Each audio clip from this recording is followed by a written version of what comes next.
Hello and welcome to Guy Free Working on Me, a woman's journey to self-awareness. This is a great moment in your life, a moment where you have decided to stop taking care of everyone else and to just start to take care of yourself. Stick with me through these podcasts and we are going to take the best rides of our lives. Listen up. Guy Free Working on Me is not meant to be a permanent lifestyle.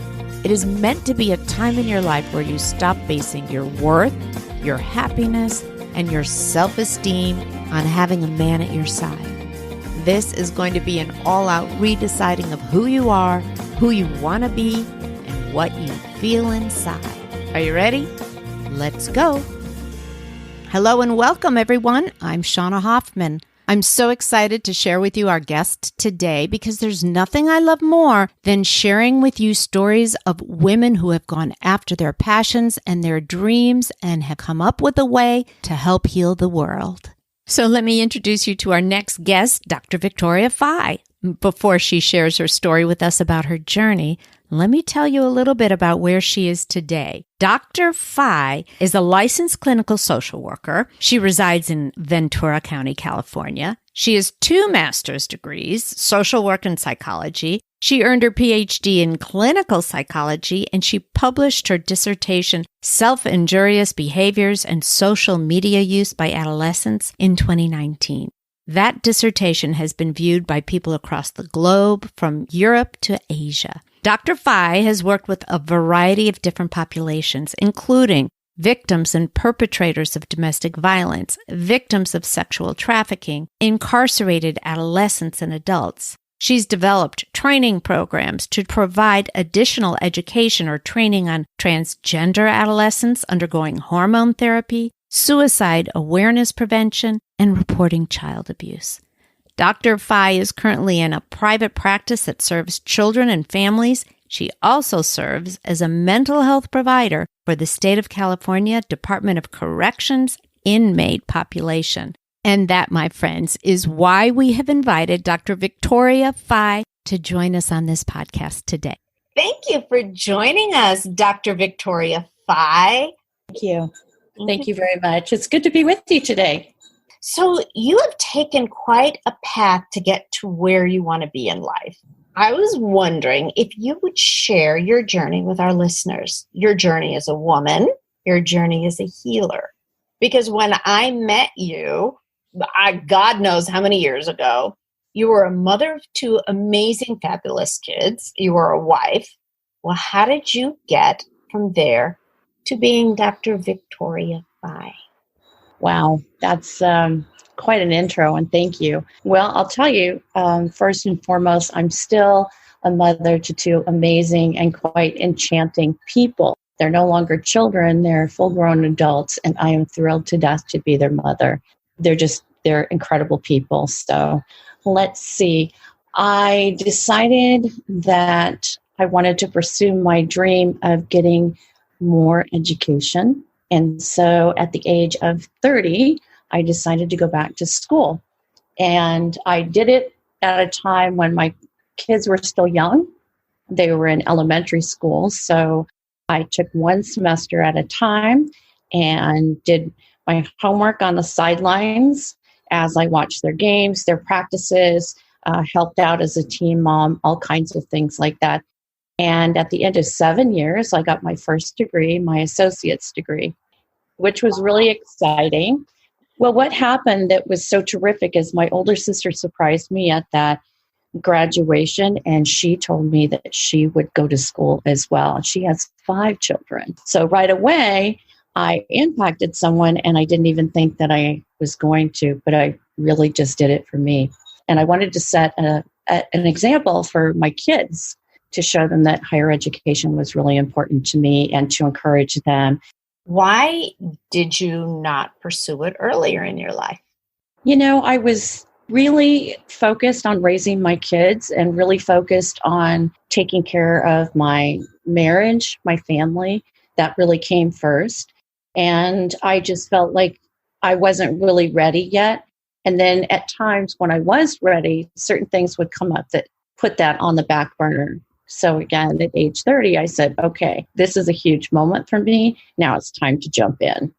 Was there any second thoughts on your side, or did you have a good support system around you? Did people believe in you? Did they back this idea, or were people other than your sister, who I must say that we adore her for being such a support?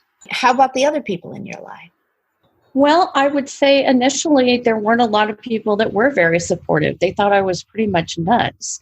Why would you want to leave your family and go to school at night? Because, yes, I'll say back in the day, we didn't have the internet. We didn't have online learning. And so I would leave my kids after a whole day of work. And my husband and I would go to school one night a week. So the support people in my life really were, again, my older sister, but more importantly, my grandmother, who was incredibly supportive and sent me money. The last Christmas before she passed away, she sent me a check for Christmas and said, please spend it on books for school, which I did. And that was the coolest Christmas present I got that year, and it made me cry. Wow. Had she gone to school? No, my grandmother was from the South. She had a high school education at best, was a very strong woman, had her own business. She had an interior design business and was extremely successful. She also was a very giving, very loving person. She was very strong in her faith. She helped out so many people. And I was completely inspired by her and wanted to continue on with her legacy. Wonderful. What an amazing woman when she saw in you her granddaughter and wanted to support you. It's the womanhood helping the next generations. I love that story. Yes. Speaking of stories, can I tell a little story about Victoria, the before story? Because well, thank you, because I feel this is such an important story for Guide Free Working on Me. Because watching the woman that you have become, the success that you have become, and taking a look at your commitment to your marriage when you were younger and the boundaries that you put on yourself because of that, I think is really interesting for other women to hear. I was lucky enough to live across the street from Victoria, and we had gotten to know each other and just hit it off. We had had so much fun just being neighbors. And one of my friends was having a girl's birthday party, and it was going to be really a chick party. Everything that you can imagine, the manicures and the music and the dancing. And I thought how wonderful if I invited Victoria to come join us. And your first response, do you remember what that was? Panic and fear and, oh my gosh, no, I can't possibly do this. And why? I was afraid.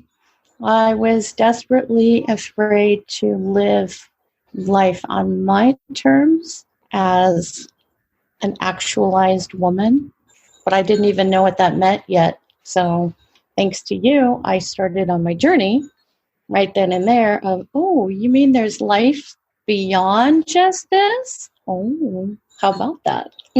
I'll never forget when you said to me, I've never gone any place without my husband. I was flabbergasted. I couldn't even imagine it. But then again, you were such a devoted wife and you were such a devoted mother. It made sense, and yet it made no sense to me whatsoever. How did you get through that night? Through the fear. I tried to enjoy it for what it was, but it felt really awkward. I felt like a fish out of water. Although, thinking back on it now, I remember thinking that these women seemed to be having a really great time, and wasn't that something that I could do too? But I didn't really know how to do it without feeling a sense of guilt and abandonment towards my family. That's really what it came down to, thinking, oh, this is what other women do. So I didn't really know about healthy friendships with women, healthy friendships with people that could grow my life. I didn't know about that.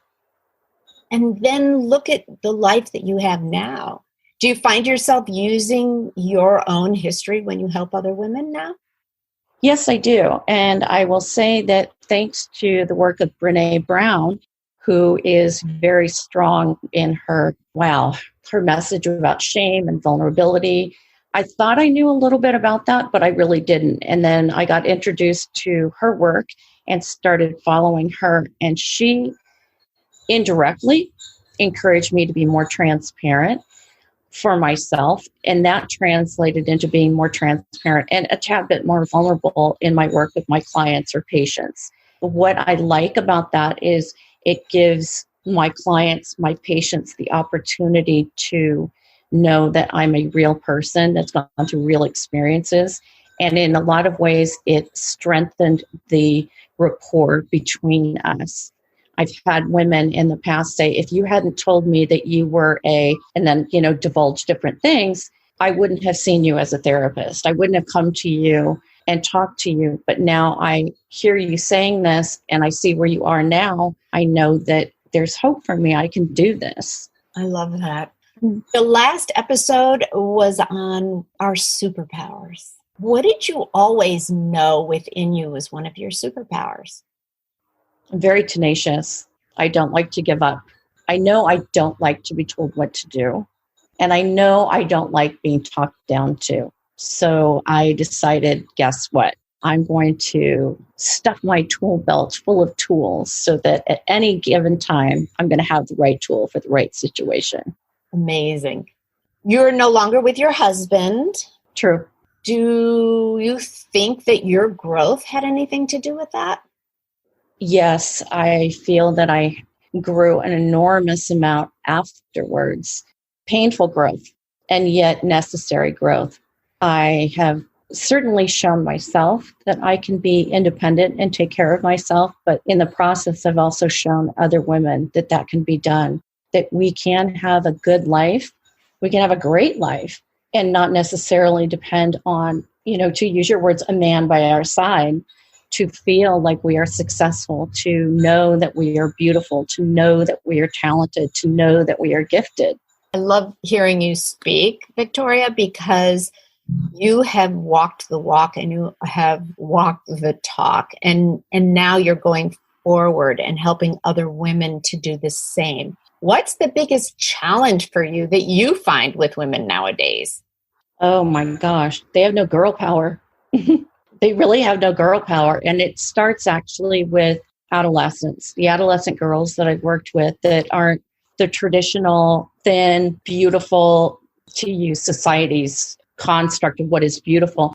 They adhere to that. They look at things in social media and they become very afraid. And they don't realize necessarily that their bodies are going through a lot of changes, and the body that they have in their adolescence isn't necessarily the body that they're going to have when they have children, if they decide to have children, or even when they are a young woman or an older woman. The women that I am encouraged to work with as well are women that have just given birth. I remember like it was yesterday feeling like I was not the prettiest girl, that I was just kind of squishy woman that suddenly smelled like baby throw up and diapers and everything else. So my work now with women that have just come through that is to celebrate them and say, welcome to the club. Welcome to the club. We are life givers. We have grown a human inside of our body. We are amazing. So beautiful. Did you question your path? Did you ever question your abilities? Oh, absolutely. There's I'm trying to think of the imposter syndrome. As soon as we get something really amazing, like for example, when I got my first master's degree, I was shocked that I had reached that achievement. And yet I knew that I had done it because I was there in class every day. And yet I still had to tell myself, yeah, you did it, you did it, you did it. Then I got my second master's degree and I said to myself, okay, you're still doing it. Then the PhD came, and there are still moments where I think, I don't know anything at all. And I do doubt myself. However, I think that's a good thing. I think it's good to not question yourself as much as just check yourself and say, well, wait a second. Do I really know as much as I feel like I need to know? And at that point, I can honestly say, no, I don't. I have a lot of academic learning. I have a lot of real life learning, and I have a lot of work experience. However, to use my grandmother's words, if I don't learn something new every day, I'm going to die. Yeah. She learned something new every day. She made sure of it. So I'm trying to stuff knowledge in my head on a daily basis. Well, what's interesting is something that you just said, because as a therapist myself, there are many times that I am clinically thinking about a scenario, but I would say 70% of the time it's coming from my knowledge as a woman, my knowledge and experience that I have had, my insights that I have had.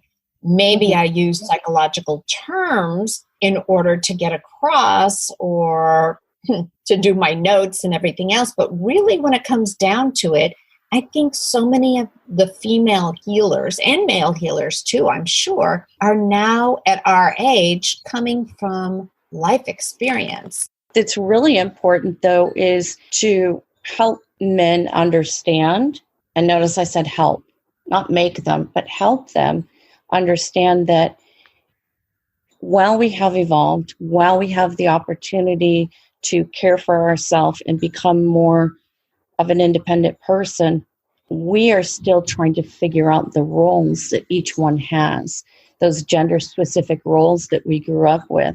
So we're still navigating those things. And that's where I believe it gets confusing at times. However, we have better forms of communication, hopefully, or at least those of us that have gone through the things that we've gone through. We've learned that we need to communicate with them better. I can't help but think of the book, and I don't remember the author right now, but Men Are From Mars and Women Are From Venus.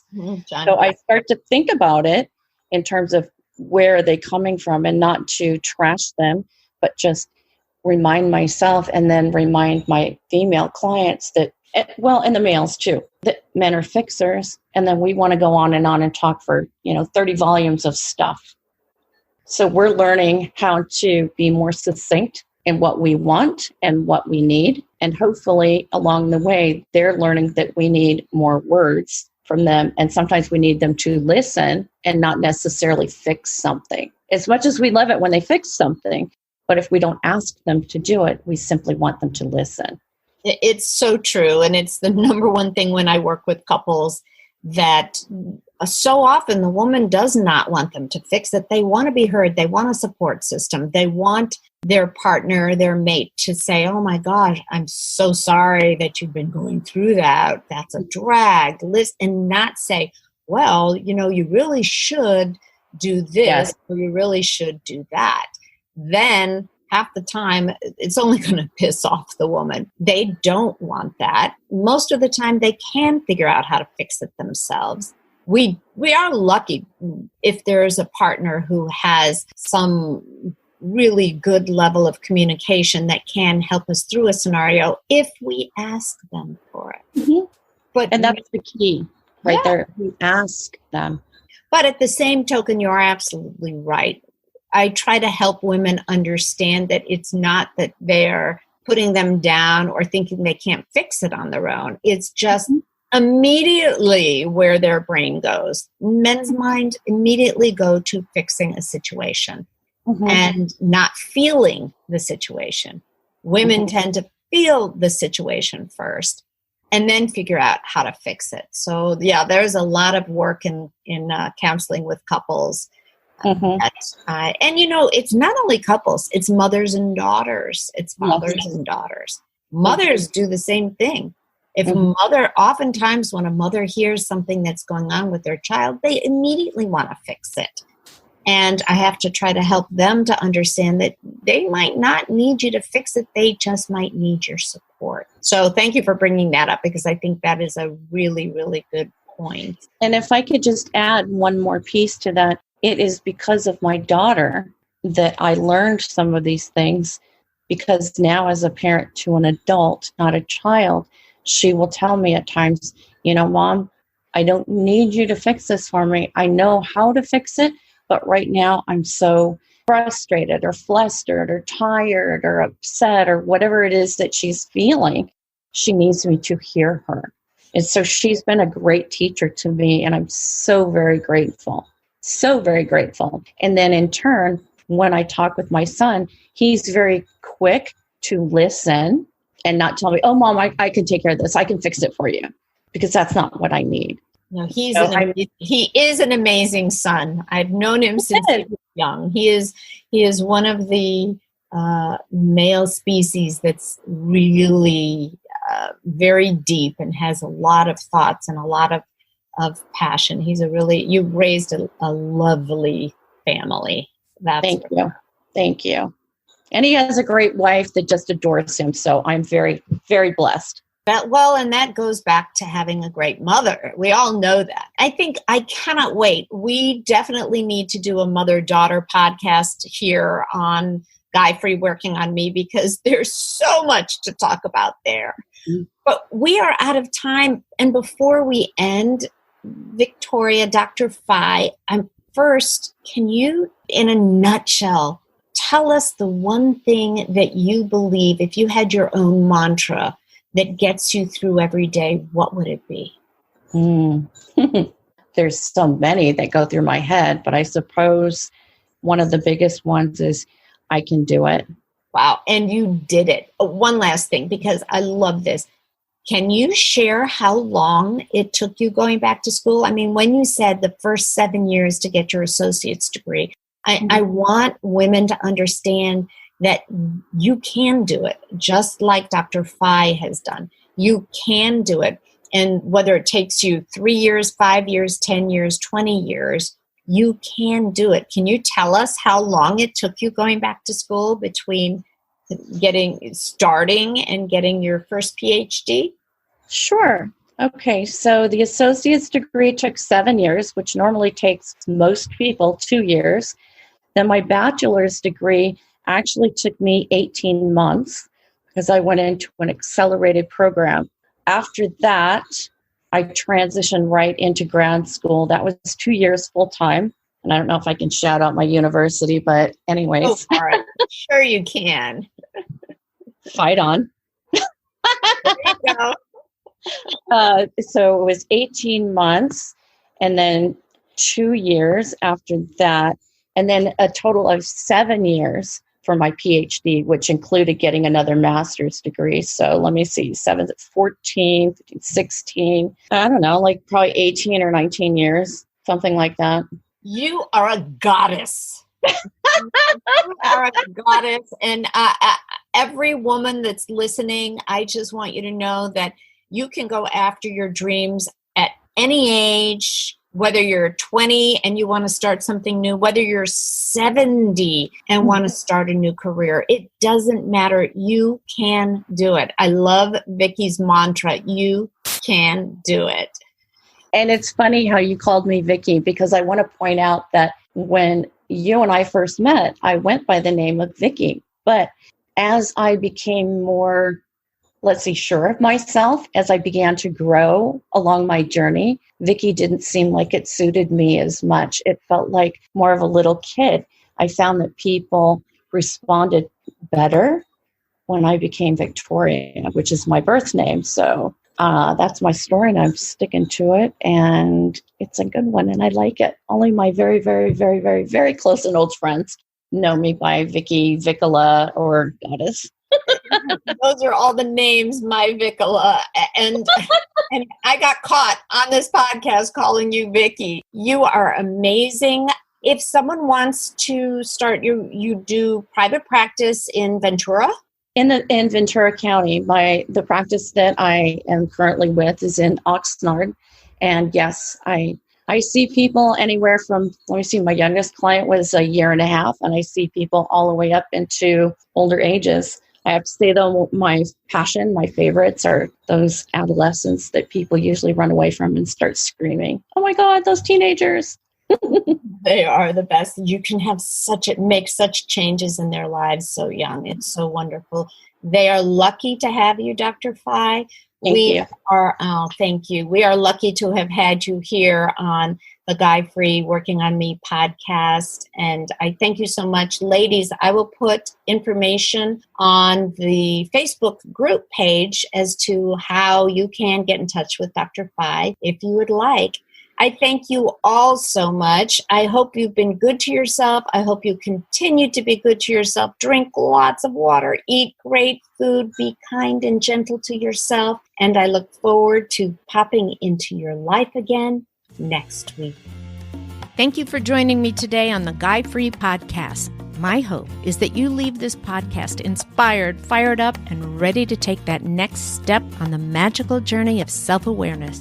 And then you come back and join us again. Oh, and if you can do me a quick favor, please leave me a 5-star review over on iTunes. I gain so much from reading the reviews and getting feedback from my listeners. Each week, I'm going to choose one special person who's left me a review to win my book, Guy Free Working on Me. That was the book that started it all.